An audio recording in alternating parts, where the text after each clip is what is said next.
That strange night. My name is Raj. I didn't grow up in the brick and wood jungle of Dhaka, but my roots are in the remote village of Charkawa in Barisal. Even though I live in this city, the memories of that village still haunt me. One night in particular, a strange, thrilling night still comes to mind when I close my eyes. That was about 10 years ago. I was a college student then. We all planned to go to the village during the Eid vacation. Both my parents were busy, so they sent me alone first.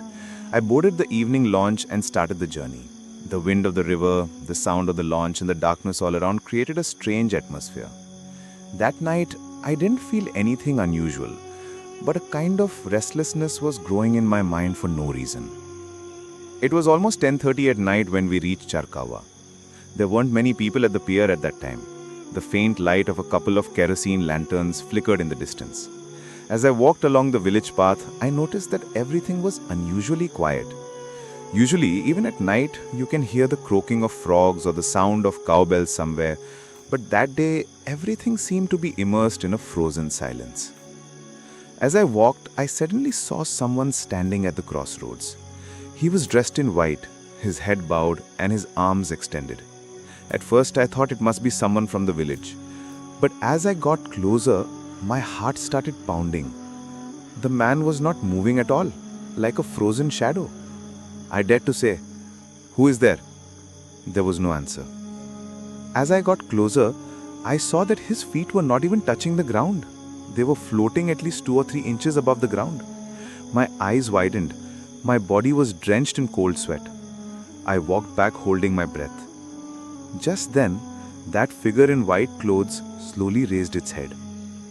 But in place of its face, there was only blank darkness. No eyes, no nose, no mouth. I started running towards the house. The narrow path of the village, the fields of rice on both sides, the strange call of the crickets, all together, it felt like death was chasing me. I ran to the front of the house and started knocking on the door. Mother opened the door and asked in surprise, "Why are you running like this at night?" I couldn't say anything because I was gasping for breath. I just said, "Mother, there was a person on the road, no person, something." Mother calmed me down by giving me water. But even in the light and darkness of the house, it seemed as if that shadow figure was standing outside the house and watching. When I told everyone about it the next morning, no one believed me. The people of the village said, "You must have seen it wrong, you were scared by seeing a shadow in the darkness of the night." But what I saw couldn't have been wrong. After that, the village passed very normally for 3 days. But on the 4th night, a strange thing happened again. It was around midnight. I was lying down when I suddenly heard someone walking outside. A sound like shuffling feet. At first I thought a cow or a goat had entered the yard. But after a few seconds the sound stopped and he stood by the door. It wasn't a knock. It was as if someone was tapping on the door. Slowly, a very cold feeling started to creep over me. I got up and looked out the window and saw the same white dress, this time faceless. But its shadow had grown long and frozen under my window. I couldn't even scream. My throat had gone dry. Suddenly my mother came out from the next room. At the sound of her footsteps, the statue disappeared in an instant, as if it had never been there. My mother asked, "Did you see anything again?" I shook my head. The next morning, my grandfather took me to the Imam of the village mosque.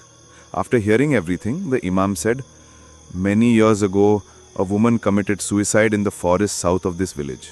Since then, sometimes passers-by see a shadow dressed in white. Usually it stays far away, but if someone is scared, they come closer." It pricked my heart. I was a city boy. I didn't really believe in all this. But how can I deny what I saw with my own eyes? That afternoon, Imam Saab recited prayers and blew blessings around the house. After that, I never saw that white statue again. However, at night I still feel like someone is standing outside the window in the darkness, watching. I tried many times to forget it after returning to Dhaka, but I couldn't. Even today, that village road, that shadow, the cold gaze of that faceless statue sometimes wakes me up in the middle of the night.